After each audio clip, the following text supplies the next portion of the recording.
Komisi Kepolisian Nasional, Kompolnas, turun langsung memantau jalannya proses penyidikan penganiayaan Dr. Koas di Palembang, Sumatera Selatan. Kompolnas datang ke Polda Sumsel serta mengunjungi Fakultas Kedokteran Universitas Sriwijaya, Unsri, dan bertemu Muhammad Lutfi, korban dalam kasus ini.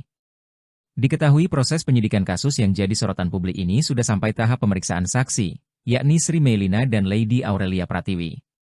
Komisioner Kompolnas M. Harul Anam mengatakan, dalam prosesnya penyidik akan mengamankan semua jejak digital yang tersimpan di handphone pelaku, saksi-saksi. Lanjut Harul, yang menjadi terangnya peristiwa ini adalah keterangan saksi dan rekam jejak digital.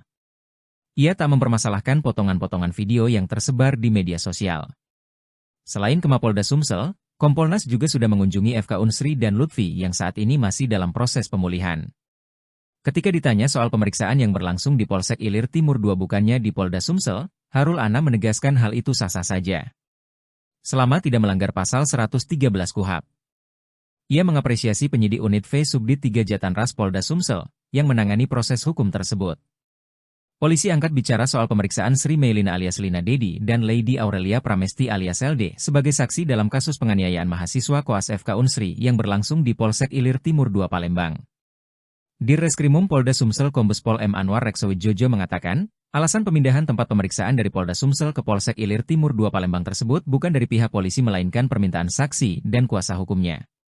Bukan tanpa dasar, Anwar menegaskan pemindahan tempat pemeriksaan itu juga sebagaimana diatur pasal 113 KUHP yang mengatur.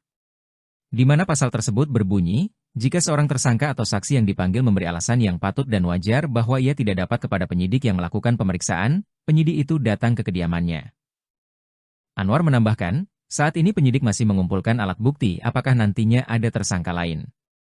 Sebelumnya diketahui, ibu dan anak itu didampingi kuasa hukumnya tiba di Mapolsek Ilir Timur 2 sejak Senin, 16 Desember 2024, sekitar pukul 13 WIB siang dan pemeriksaan selesai hingga pukul 00 WIB, Selasa, 17 Desember 2024, dini hari.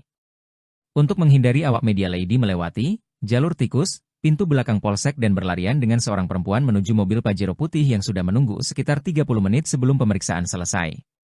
Sedangkan Sri Meilina, ibunya bersama tim kuasa hukum keluar lewat pintu depan ruangan penyidik dan menjumpai wartawan. Tim kuasa hukum Sri Meilina dan Lady, Titis Rahmawati dan Bayu Prasetya Andrinata mengatakan, penyidik mencecar ibu dan anak itu masing-masing 35 pertanyaan. Titis mengungkap alasan pemeriksaan saksi dilakukan di tempat yang berbeda atas permintaan penyidik, dikarenakan banyak media yang meliput dan kondisi kliennya yang sangat drop. Titis menambahkan kedatangan kliennya memenuhi proses pemeriksaan yang berjalan dan berharap kasus tersebut cepat selesai.